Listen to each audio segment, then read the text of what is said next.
For the love of money is the root of all evil, which while some have coveted after, they have erred from the faith and pierced themselves through with many sorrows. 1 Timothy 6:10. Remember, money is the reason for the season.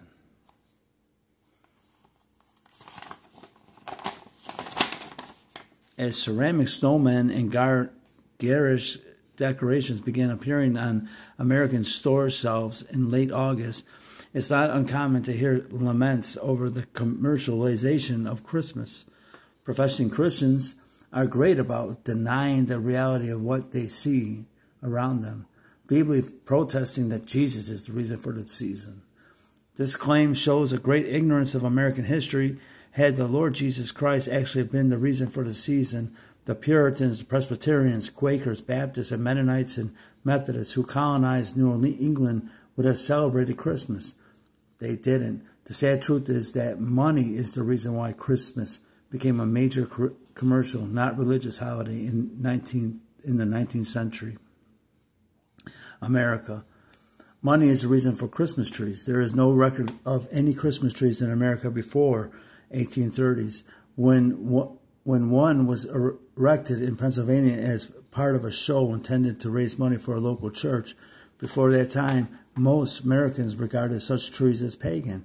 Within 20 years of this fundraising effort, Christian Christmas trees had become popular enough in America that in 1851, farmer Mark Carr bought 2 ox sleds of evergreens to New York City and sold each one, thus creating the Christmas tree market. By 1900, American businesses had begun using Christmas trees decorated with small electric lights to attract customers to their stores. Starting in New York, businesses succeeded in convincing Americans that they needed to buy evergreens every December.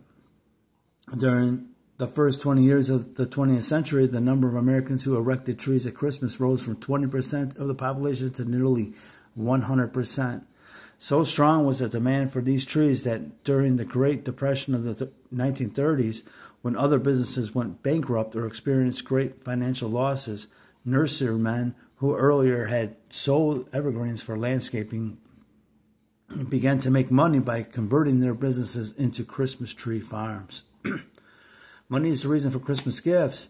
As one historian points out, the rise of Christmas as a gift-giving holiday coincided with the increased availability of manufactured goods in the 19th century. As early as the 1700s, some retailers in Williamsburg were already running newspaper advertisements to persuade people to buy Christmas gifts for others. Before the war between the states, Christmas gifts were usually handmade. By 1867, though, gift buying had become so popular that New York retailer Macy's started staying open until midnight on December 24th. In 1939, when he officially designated Thanksgiving as the 4th Thursday of November instead of the last Thursday, U.S. President Roosevelt was following the suggestion of an American retailer who wanted to ensure that American stores had a 4-week period of shopping each Christmas season. Retail sales would help end the Depression, you understand. To mark the start of this 4-week shopping period, each year on Thanksgiving Day, Macy's sponsors a parade that ends with an appearance of Santa Claus to remind watchers that it's time to start buying Christmas gifts. Today, the 4-week period between Thanksgiving and Christmas accounts for about 1/2 of the sales generated in most stores. What one writer calls diligent marketing has made gift buying possibly the strongest of all American Christmas customs.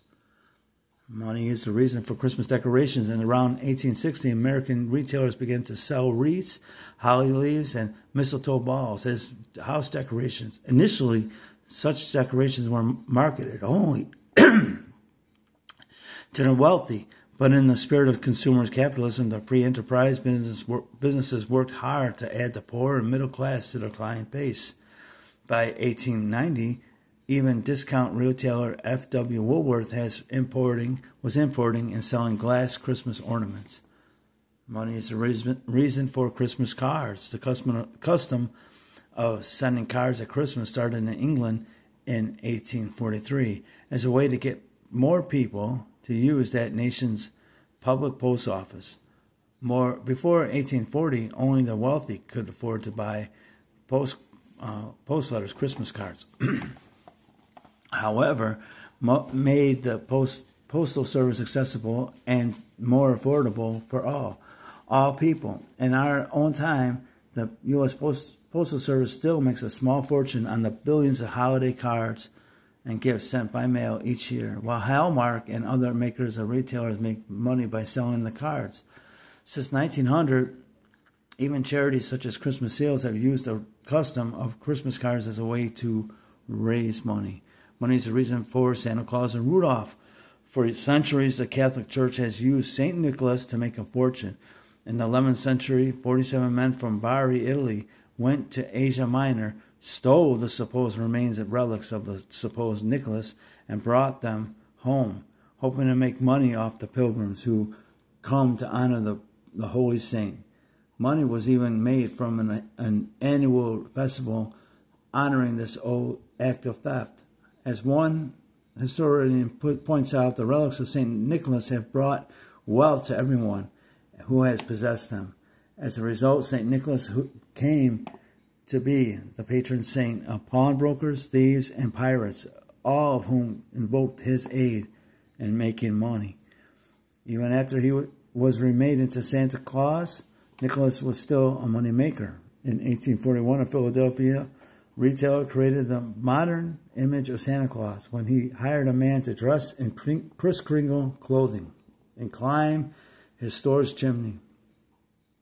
For more than 160 years, retailers around the world have continued to use men in Santa Claus costumes to generate sales and increase revenues.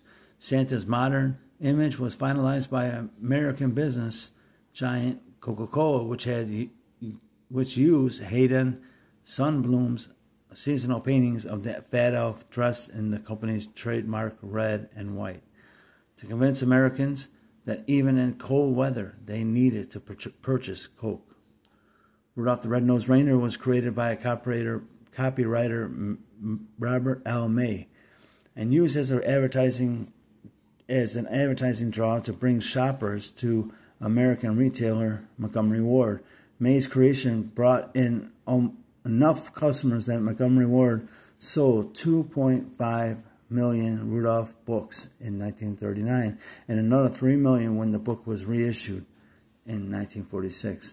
The musical version of Rudolph's story is in essence a jingle that has outlived the company and is at once advertised.